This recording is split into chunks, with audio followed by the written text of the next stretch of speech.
It was a quiet Monday morning in Maplewood, the kind of town where everyone knows which pie you brought to the church bake sale. I was standing at the sink, washing dishes, when my phone buzzed. The sound was innocent, familiar, but what it carried destroyed everything I thought I knew about love, loyalty, and the man I had shared 10 years of my life with. "We're done, Clara. I've filed for divorce. Don't try to call me. It's over." That was it. No explanation, no fight. Just words, cold, digital, and final. I stood frozen, my hands still in the soapy water, the sun spilling through the window as if nothing had changed, but everything had. I stared at the message again, my mind refusing to process it. Maybe it was a joke. Maybe Ethan had sent it in anger. But when I called, the line went straight to voicemail. Something inside me cracked, not loudly, not dramatically, but like glass under too much pressure. The next hour blurred. I tried calling his office, but they said he hadn't shown up.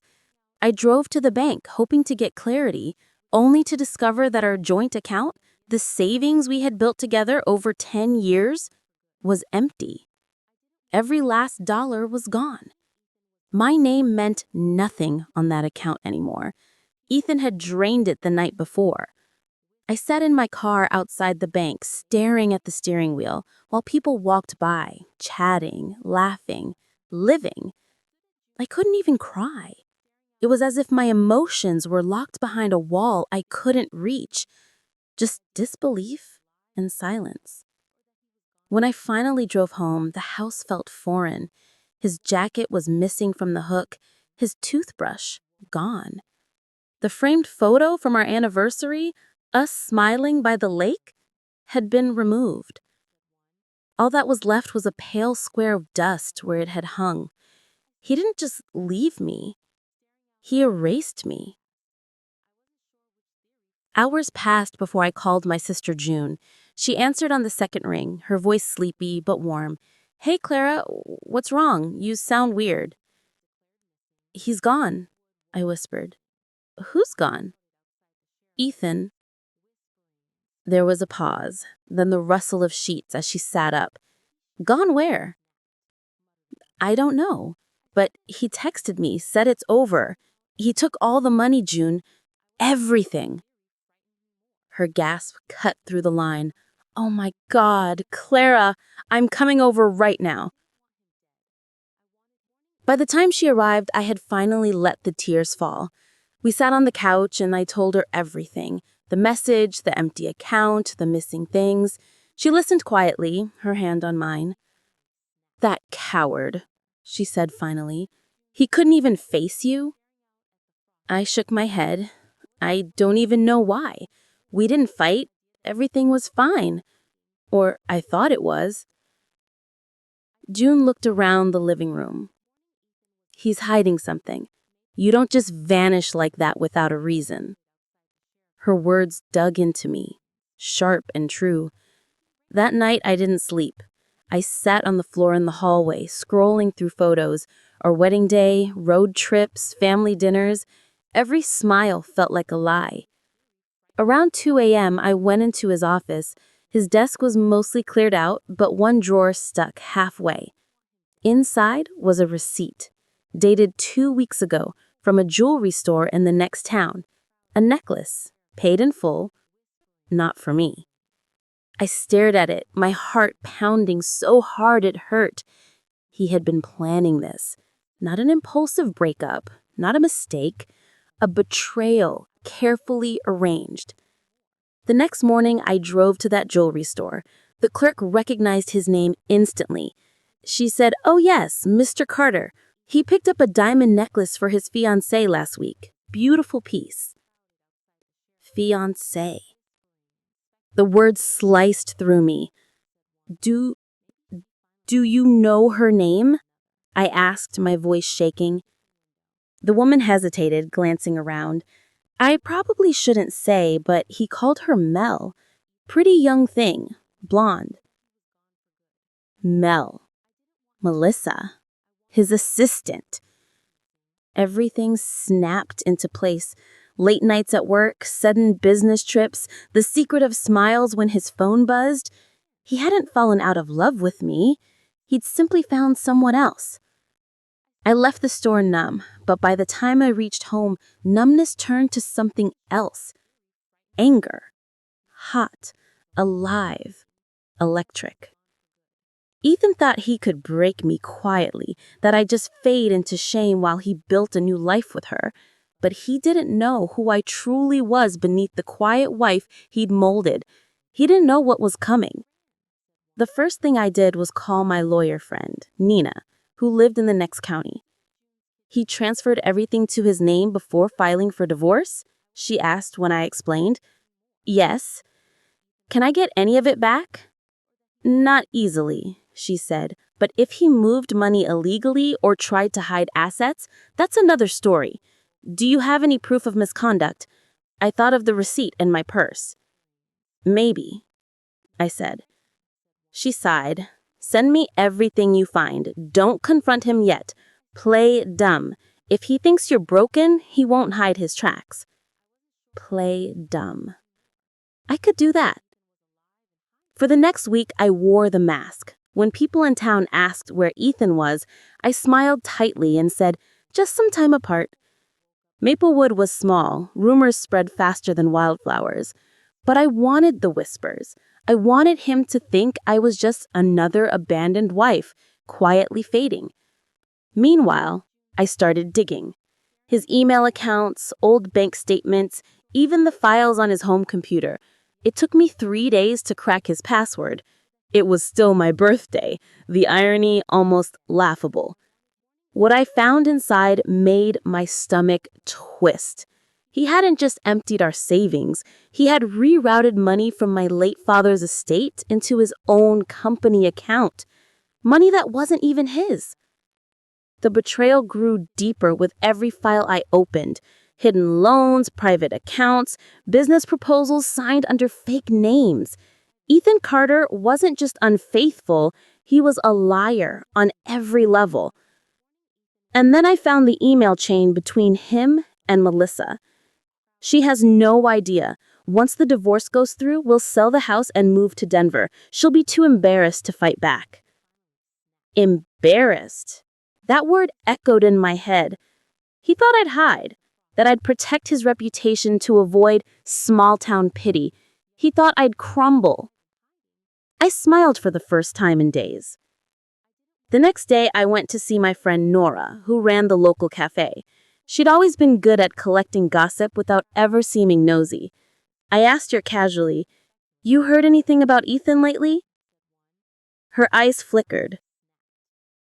I heard he's been seen around Cedar Creek with that young blonde. People talk, Clara. I'm so sorry. I nodded, pretending to swallow the pain. Thank you. What she didn't know was that I wanted the town to know. I wanted every whisper to reach him. Because when people stop hiding for you, your mask begins to slip. Over the next few days, I built my plan quietly. I gathered evidence, copied files, and sent everything to Nina. She confirmed what I already suspected. Ethan had committed fraud by transferring funds from the estate. She had a solid case, she said. We can take him down legally. But I wanted more than legal. I wanted him to feel the humiliation, the loneliness, the silence I had sat in when that message came. The chance arrived faster than I expected. Friday afternoon, I got a text from Melissa. Hi, Clara. I think we should talk. I almost laughed. The audacity. I agreed to meet her at the cafe the next morning. She arrived early, wearing designer sunglasses and a smug smile. Clara, she said brightly, it's good to see you. I just wanted to make sure there were no hard feelings. No hard feelings? I repeated, my tone even. She shrugged. Ethan told me you'd understand. He said you'd grown apart and that you wanted different things. I hope we can be civil. Her words were like sugar coated with poison. I smiled. Of course, civil. She looked relieved, even touched my hand briefly. Thank you. You're so mature about it. I know it's hard, but Ethan deserves to be happy.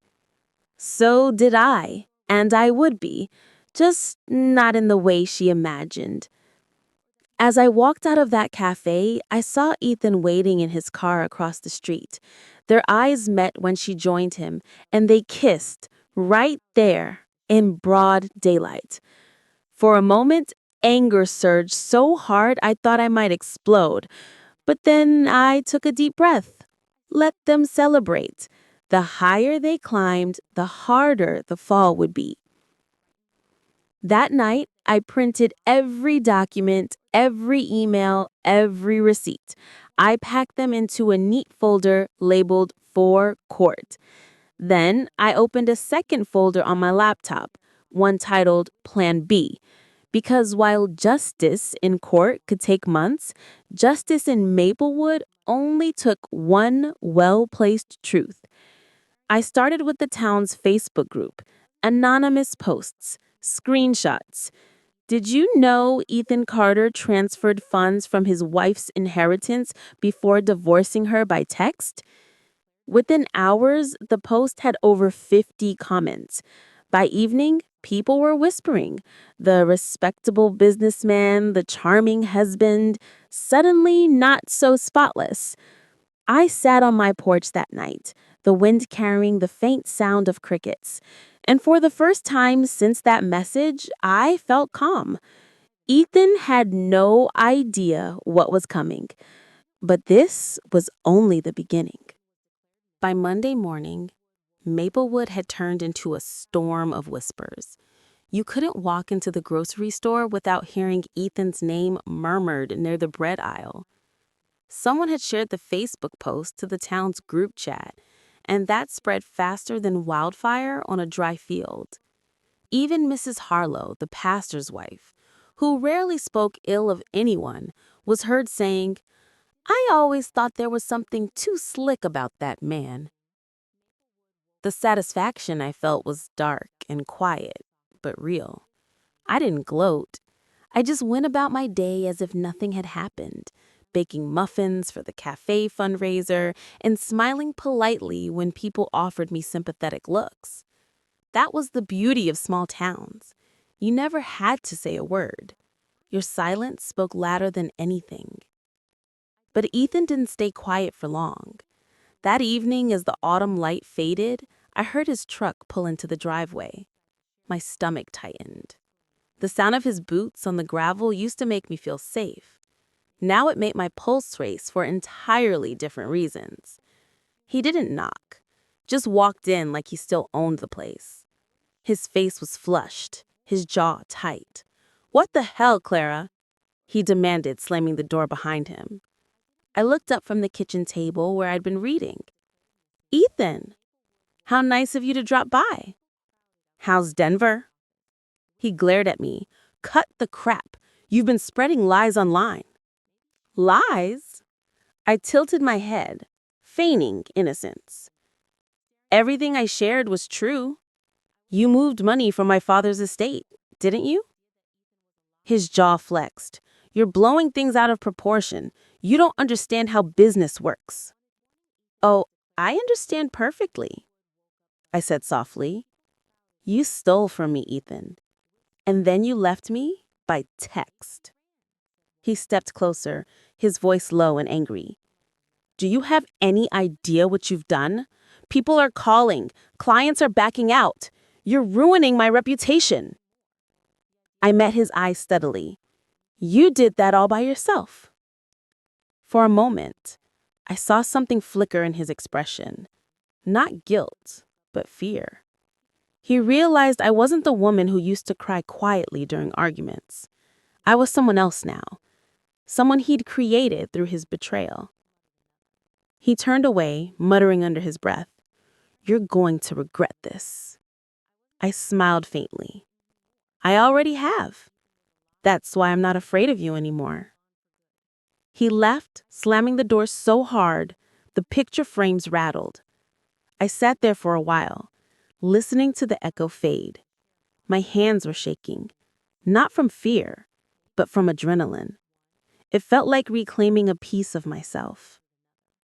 By the next morning, everyone in town knew about his outburst. Nora texted me.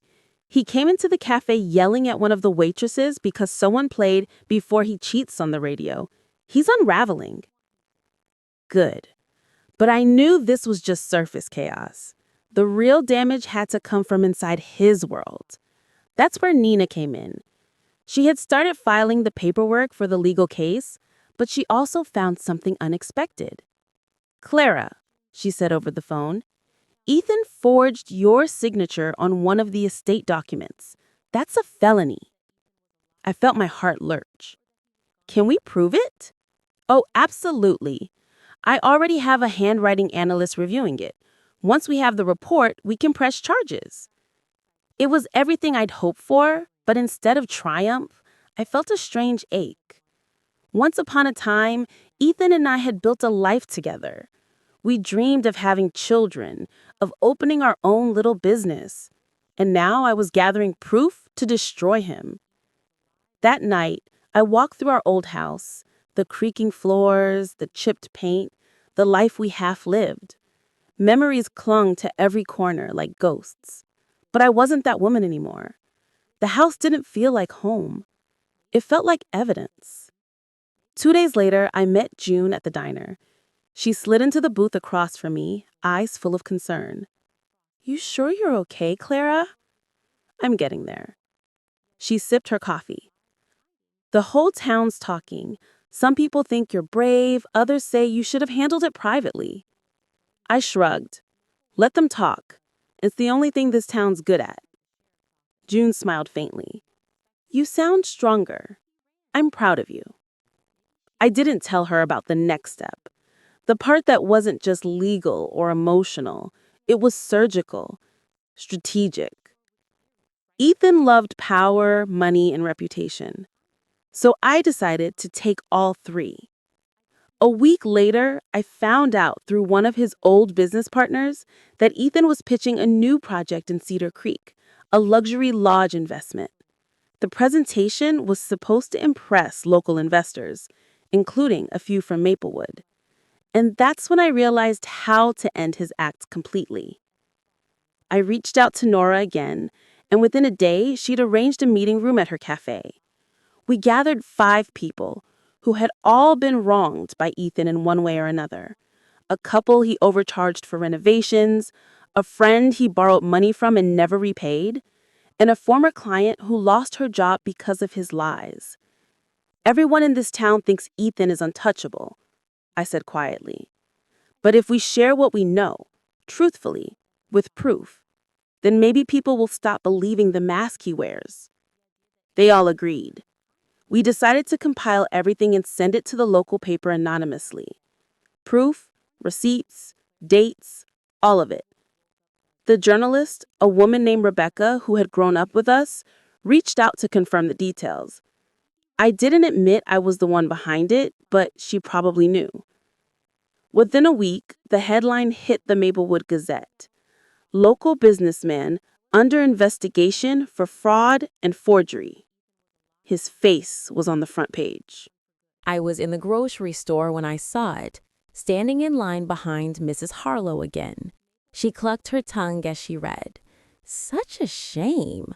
I always said he was too good to be true. I smiled faintly, tucking a carton of milk into my basket.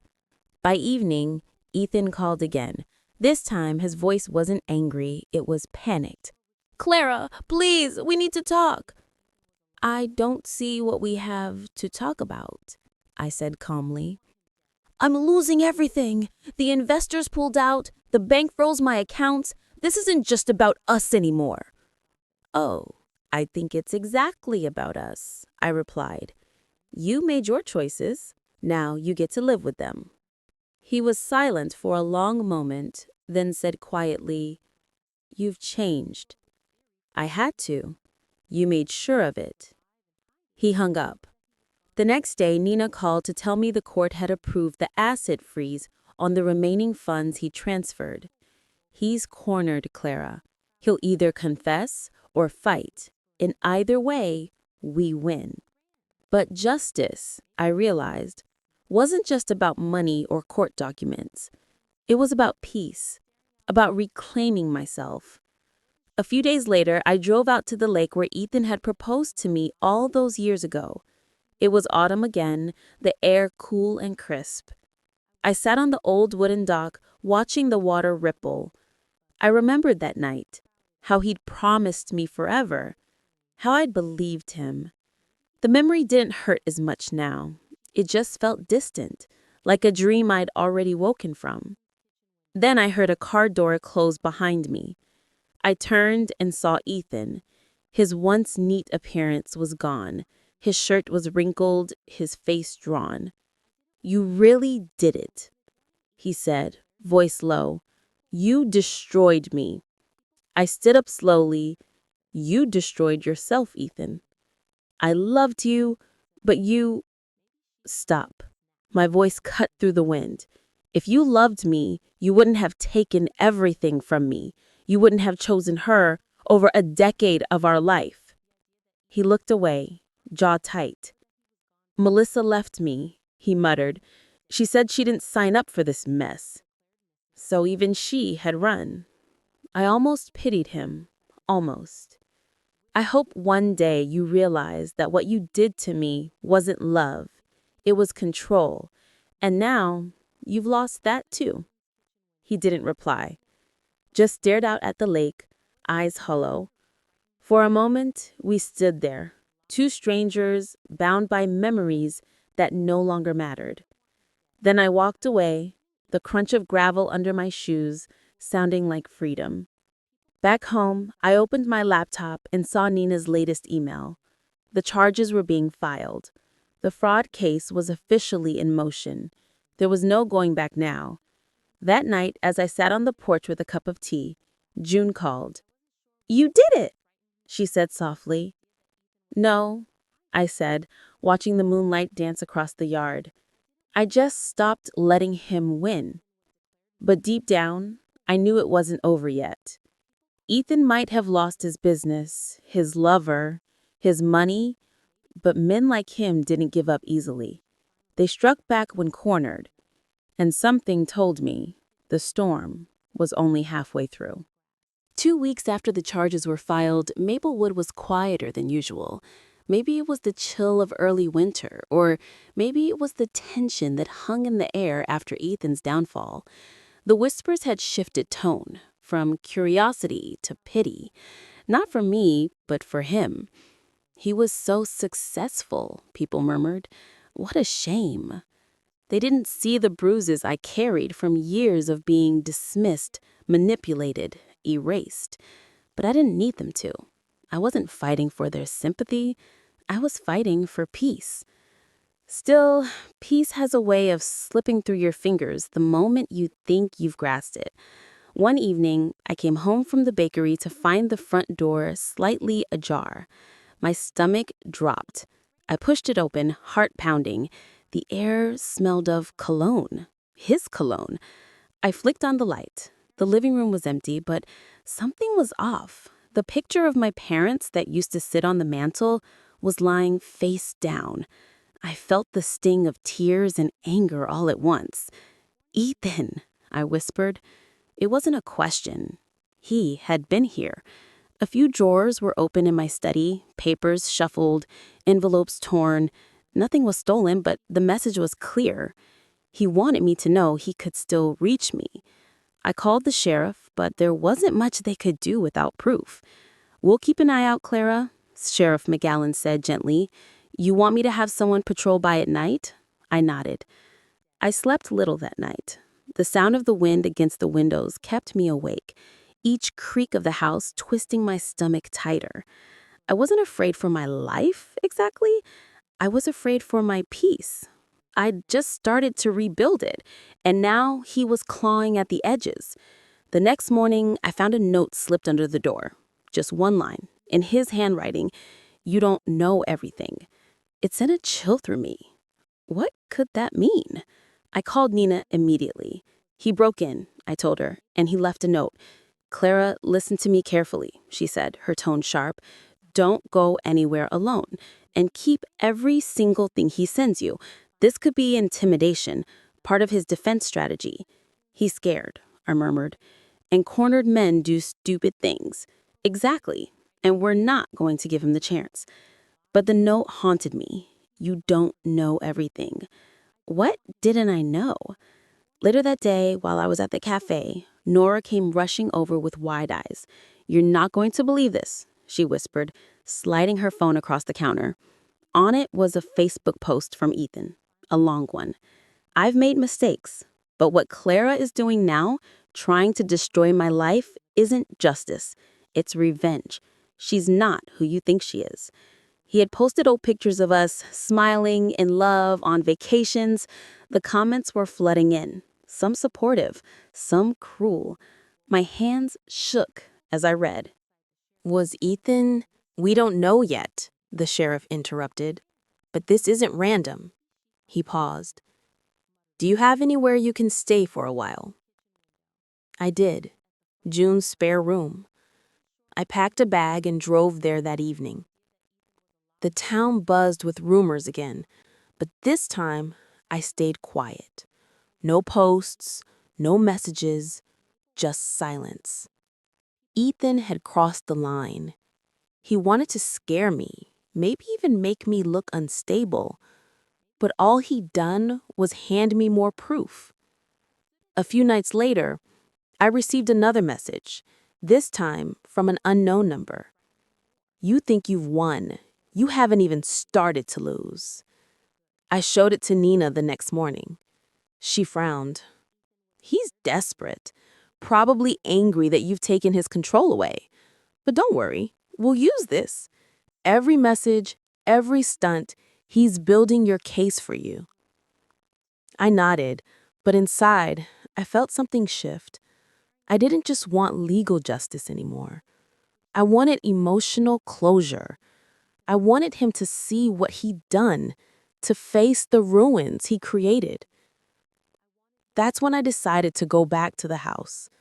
Not to live, but to end it. I waited until evening, then drove there.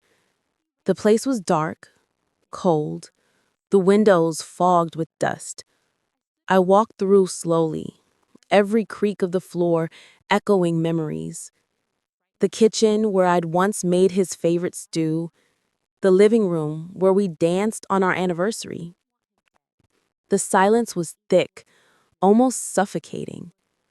I stood in front of the fireplace and whispered, "You don't get to haunt me anymore." Then I gathered the remaining boxes of his things, letters, pictures, clothes, and took them to the backyard. I poured lighter fluid over the pile and struck a match. The fire roared to life, orange against the night sky. The scent of burning paper filled the air. It wasn't revenge, it was release. When it was done, I sat on the porch until dawn, watching the ashes cool. For the first time in years, I felt clean. But peace, again, was short-lived. The next day, I got a call from Nina. Her voice was tight. "Clara, you need to come to my office." My heart dropped. What happened? "Ethan's missing," she said. Silence. His lawyer says he never showed up for his deposition. His truck was found near the state line. My mind went blank. Missing. After everything he'd done, he'd vanished. And suddenly, I wasn't sure what to feel. Fear? Relief? Or something darker? "Do you think he ran?" I asked quietly. "Maybe," Nina said. "Or maybe something else happened." The uncertainty wrapped around me like smoke. That night, the wind howled outside June's house. I couldn't sleep. Somewhere deep down, I knew this wasn't over. Ethan might have disappeared from Maplewood, but his shadow still lingered. And soon, I discovered that the past doesn't vanish. It circles back, waiting for the right moment to strike. Was Ethan? We don't know yet, the sheriff interrupted. But this isn't random. He paused. Do you have anywhere you can stay for a while? I did. June's spare room. I packed a bag and drove there that evening. The town buzzed with rumors again, but this time I stayed quiet. No posts, no messages, just silence. Ethan had crossed the line. He wanted to scare me, maybe even make me look unstable, but all he'd done was hand me more proof. A few nights later, I received another message, this time from an unknown number. You think you've won. You haven't even started to lose. I showed it to Nina the next morning. She frowned. He's desperate, probably angry that you've taken his control away. But don't worry, we'll use this. Every message, every stunt, he's building your case for you. I nodded, but inside, I felt something shift. I didn't just want legal justice anymore. I wanted emotional closure. I wanted him to see what he'd done, to face the ruins he created. That's when I decided to go back to the house. Not to live, but to end it. I waited until evening, then drove there. The place was dark, cold, the windows fogged with dust. I walked through slowly, every creak of the floor echoing memories. The kitchen where I'd once made his favorite stew, the living room where we danced on our anniversary. The silence was thick, almost suffocating. I stood in front of the fireplace and whispered, "You don't get to haunt me anymore." Then I gathered the remaining boxes of his things, letters, pictures, clothes, and took them to the backyard. I poured lighter fluid over the pile and struck a match. The fire roared to life, orange against the night sky. The scent of burning paper filled the air. It wasn't revenge, it was release. When it was done, I sat on the porch until dawn, watching the ashes cool. For the first time in years, I felt clean. But peace, again, was short-lived. The next day, I got a call from Nina. Her voice was tight. "Clara, you need to come to my office." My heart dropped. What happened? "Ethan's missing," she said. Silence. His lawyer says he never showed up for his deposition. His truck was found near the state line. My mind went blank. Missing.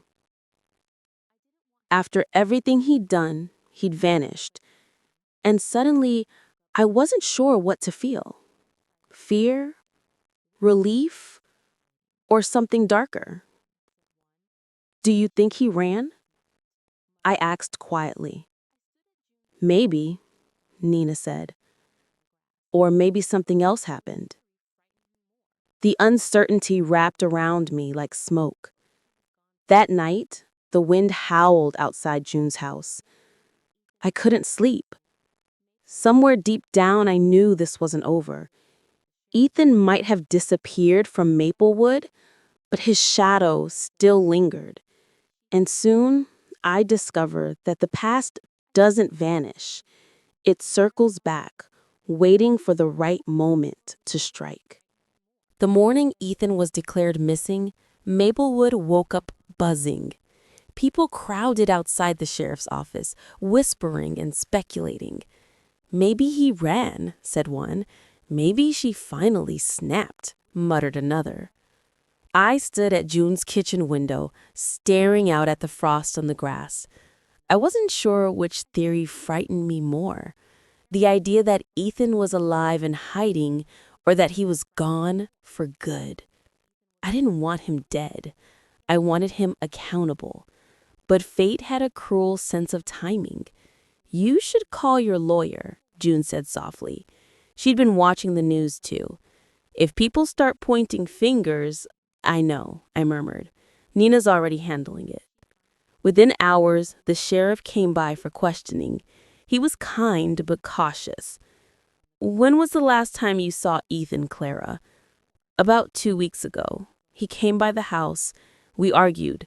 That was the last time. Anyone who can confirm that? My friend Nora saw him at the cafe that same day. He was yelling at a waitress. Sheriff McGallen nodded slowly, jotting notes. And you didn't see or hear from him since? Just messages.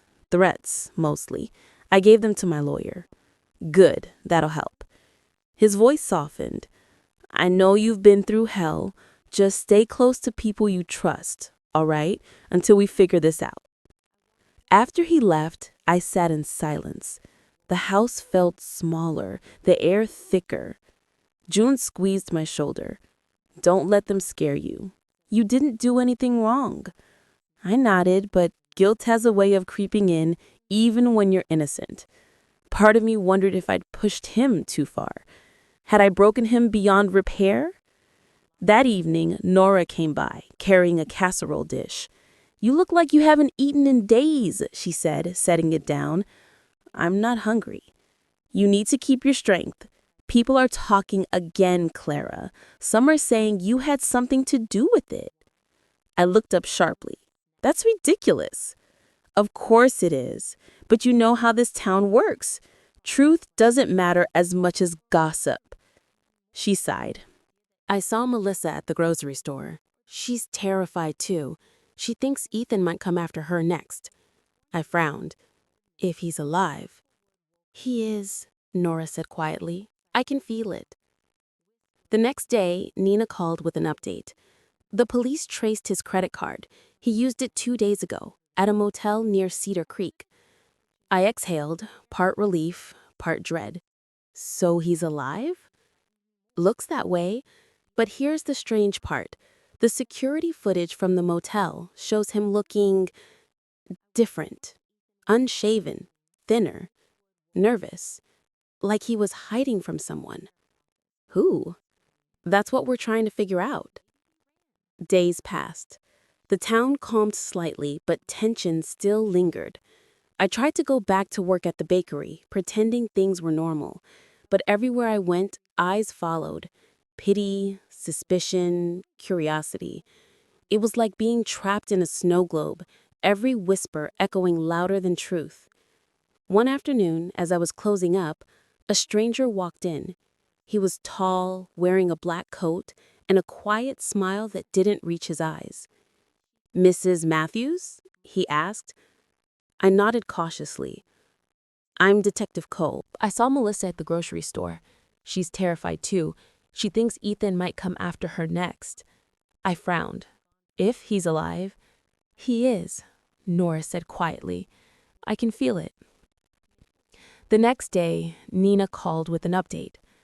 The police traced his credit card. He used it 2 days ago, at a motel near Cedar Creek. I exhaled. Part relief, part dread. So he's alive. Looks that way, but here's the strange part. The security footage from the motel shows him looking different, unshaven, thinner, nervous, like he was hiding from someone. Who? That's what we're trying to figure out. Days passed. The town calmed slightly, but tension still lingered. I tried to go back to work at the bakery, pretending things were normal, but everywhere I went, eyes followed. Pity, suspicion, curiosity. It was like being trapped in a snow globe, every whisper echoing louder than truth. One afternoon, as I was closing up, a stranger walked in. He was tall, wearing a black coat and a quiet smile that didn't reach his eyes. Mrs. Matthews? He asked. I nodded cautiously. I'm Detective Cole, State Police. Mind if I ask you a few questions? I led him to a table. His tone was polite, professional. We found Ethan's truck. It was near the border, abandoned. Inside, we discovered some documents. bank statements, personal notes, and a letter addressed to you. My pulse quickened. A letter? He nodded and handed me a sealed envelope. My name was written in Ethan's handwriting. My hands trembled as I opened it. Clara, by the time you read this, you'll have everything you wanted. My reputation destroyed, my money gone, and me erased.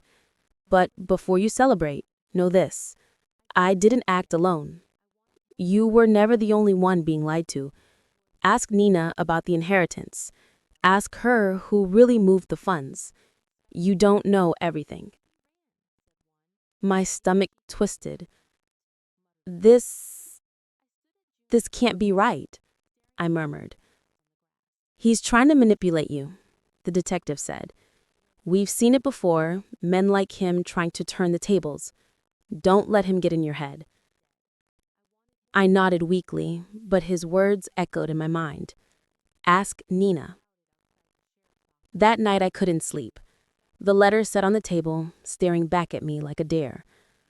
I trusted Nina. She'd been my anchor through all of this. But doubt is a poison. It starts small, then spreads until it colors everything. The next morning, I went to her office.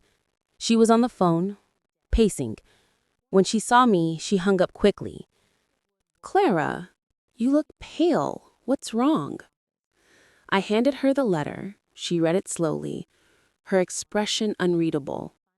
He's trying to divide us, she said finally. Classic move. He knows we're close. But what did he mean about the inheritance? She sighed. When your father passed, some of his assets were tied up in trusts. Ethan got involved with the executor and manipulated transfers behind your back. I've been sorting through that mess for months. Maybe Ethan thought I was part of it, but I wasn't. You swear? On my life, she said, meeting my gaze. Clara, you're one of the few clients I'd do anything to protect. Her tone was steady, convincing, but the doubt lingered. That night, Clara, you look pale. What's wrong? I handed her the letter. She read it slowly, her expression unreadable. He's trying to divide us, she said finally. Classic move. He knows we're close. But what did he mean about the inheritance? She sighed. When your father passed, some of his assets were tied up in trusts. Ethan got involved with the executor and manipulated transfers behind your back. I've been sorting through that mess for months. Maybe Ethan thought I was part of it, but I wasn't. You swear? On my life, she said, meeting my gaze. Clara, you're one of the few clients I'd do anything to protect.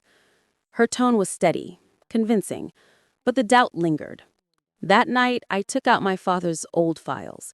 He'd been meticulous, every statement filed by date. I cross-checked them against the recent ones Nina had sent. And then I saw it. One document with her initials authorizing a temporary transfer from my account to a holding company in her firm's name. It was supposed to be reversed later, but it wasn't. My blood ran cold. The next morning, I confronted her. You lied, I said, dropping the file on her desk. She looked stunned. Clara, it's not what you think. Then explain why your firm still holds part of my inheritance. It was collateral. I was helping you keep Ethan from accessing it during the case. I just hadn't reversed it yet. I wasn't stealing from you. I was protecting you. I wanted to believe her, but the edges of trust had already frayed too much. If that's true, you'll release it today. She nodded, tears in her eyes. I will. I promise. I left her office shaken. Everything felt unstable again, like the ground beneath me was cracking open. That evening, I drove out to the lake, the same one where Ethan and I had our last confrontation. The air was cold, the water still. I sat on the dock, gripping my coat tight. For months, I had been at war with him, but maybe I'd missed the bigger picture. Maybe Ethan wasn't just cruel, maybe he'd been covering something deeper. As I sat there lost in thought, my phone buzzed. Unknown number again. Check your father's will, Clara. There's a clause you were never meant to find. I froze. My hands trembled as I typed back, "Who is this?" No response, just silence. I drove straight home and tore through my files until I found the original will. My father had left everything to me, with one condition. If the inheritance was ever mishandled or misused, it would automatically transfer to the co-trustee named in the document. I hadn't noticed that name before. I traced my finger over the faded ink. Ethan Matthews. My breath caught. He hadn't just stolen from me.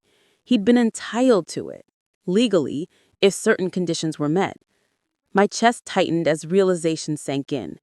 He'd planned this for years, marrying me, managing my father's estate, positioning himself as co-trustee.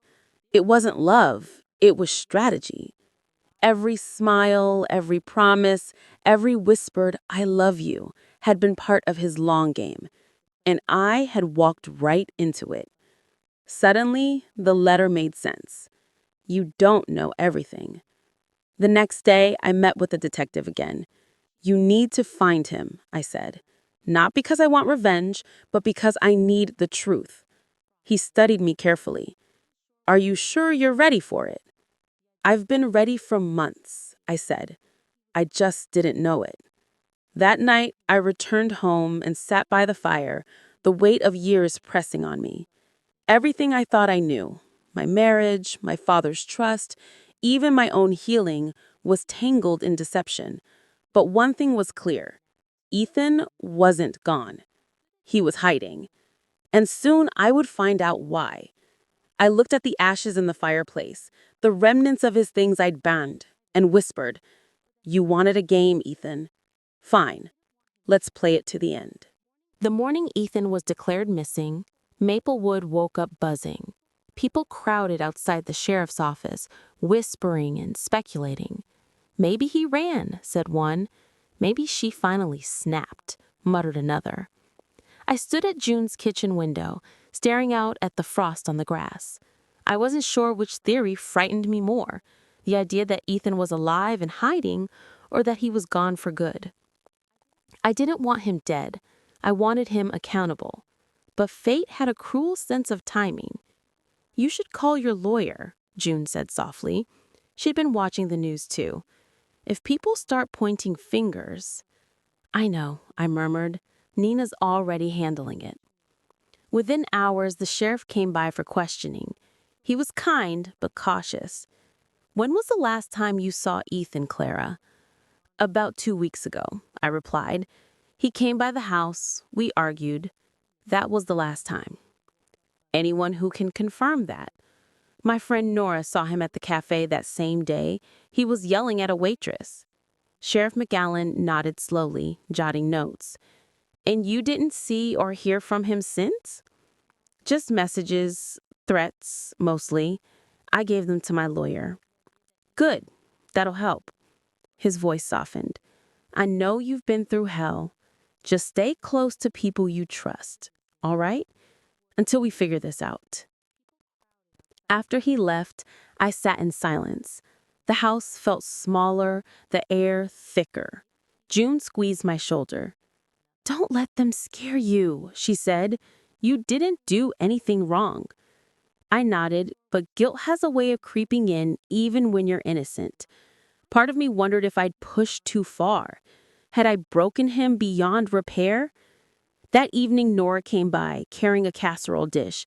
"You look like you haven't eaten in days," she said, setting it down. "I'm not hungry." "You need to keep your strength." "People are talking again, Clara. Some are saying you had something to do with it." I looked up sharply. "That's ridiculous." "Of course it is.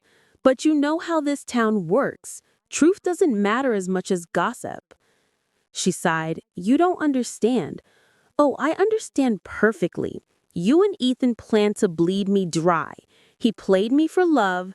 You played me for loyalty. The perfect con." "It wasn't supposed to happen like that," she whispered, eyes glistening. "He blackmailed me. He said he'd expose my firm's tax errors if I didn't cooperate. I never took your money. I just..." helped him get close to it. And you let me fight him alone, I said coldly. You watched me drown. I was trying to fix it. That's why I didn't reverse the transfer. It was collateral, proof against him if he turned on me. I stared at her, rage and sorrow twisting inside me. You could have told me. I didn't answer, because maybe once I would have. Where is he, Nina? I don't know. But if he's alive, he'll come for you. You still have what he wants. I left without another word. My mind was spinning, my heart pounding.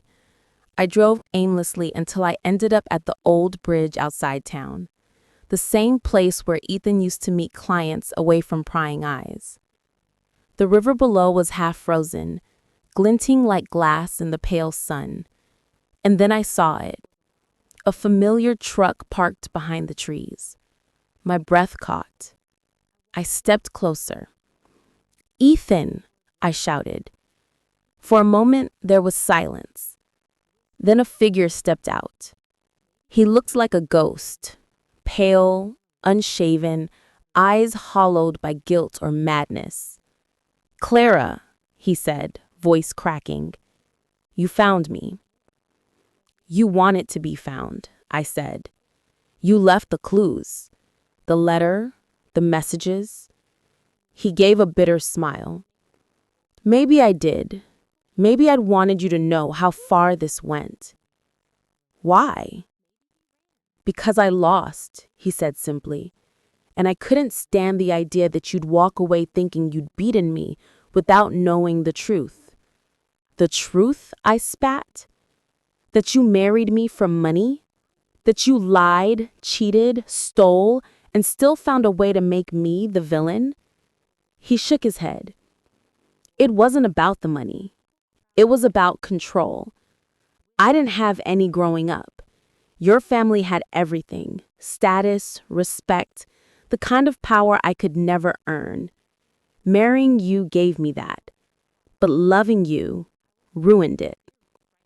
For a second, his eyes softened and I saw the man I'd once shared a life with. Then it vanished. "So what now?" I asked. "You going to run again?" "No," he said, glancing at the river. "Running's over." He reached into his coat pocket, and I froze. But instead of a weapon, he pulled out a flash drive. He said, "Everything's on here. Proof of what Nina and I did. The transfers, the emails, the lies. You can clear your name and ruin hers." I hesitated. "Why give this to me?" "Because it's over. I've got nothing left. Maybe it's the only decent thing I can do." I stepped forward slowly and took it. "You could still fix things," I said quietly. "Turn yourself in. Face what you did." He gave a sad laugh. "And let the world see what's left of me?" "No, Clara. You already took everything that mattered." The wind gusted, whipping through the trees. I blinked, and he was stepping closer to the edge. "Ethan," I warned, "don't." "Tell them whatever you want," he said. "Tell them I ran. Tell them I died. Just don't let them forget I existed." "Ethan, stop." But it was too late. He looked at me one last time, a mix of sorrow, regret, and something almost like peace. And then he stepped off the edge. The splash echoed through the canyon, swallowed by the roar of the water. I screamed his name, but the river took him. By the time the police arrived, there was no trace. Just tire marks, a discarded coat, and the flash drive still clutched in my hand. Weeks passed in a blur. There was an investigation, of course. The footage, the evidence, the letter, all of it painted a clear picture of what had happened. Ethan's fraud, Nina's involvement, my innocence. The case closed quietly, officially ruled as a presumed death. Nina's firm was disbarred. Her name disappeared from every sign in town. And me? I sold the house, left Maplewood, and moved to the coast. I opened a new bakery, Clara's Hearth, small, quiet, overlooking the sea. People came for the pastries but stayed for the peace. One evening, just before closing, a young woman walked in. She looked nervous, clutching a folded newspaper. "Are you Clara Matthews?" I was. "I read your story," she said softly. "I just wanted to say thank you for surviving, for speaking up." I smiled faintly. "We all survive something," I said. "It's what we do after that matters." After she left, I walked outside and sat on the bench overlooking the ocean. The sky was painted in shades of gold and crimson, the waves whispering like an old friend. I thought of Ethan, not with anger anymore, but with a strange kind of sorrow. He'd wanted power, control, victory. I'd wanted peace. And somehow, in the end, we'd both gotten what we deserved. I took the flash drive from my pocket. It was still with me, always, and threw it into the sea. The waves swallowed it whole, and with it, the last ghost of my past. For the first time in a long time, I felt free. "Goodbye, Ethan," I whispered. The wind carried my words across the water, and the tide rolled in gently, as if to say, "It's over." If this story touched your heart or made you feel every twist of pain and justice, don't forget to hit like and subscribe for more powerful stories like this. Your support means everything and keeps these emotions alive on screen. And before you go, leave your valuable thoughts in the comments. I'd love to hear how this story made you feel.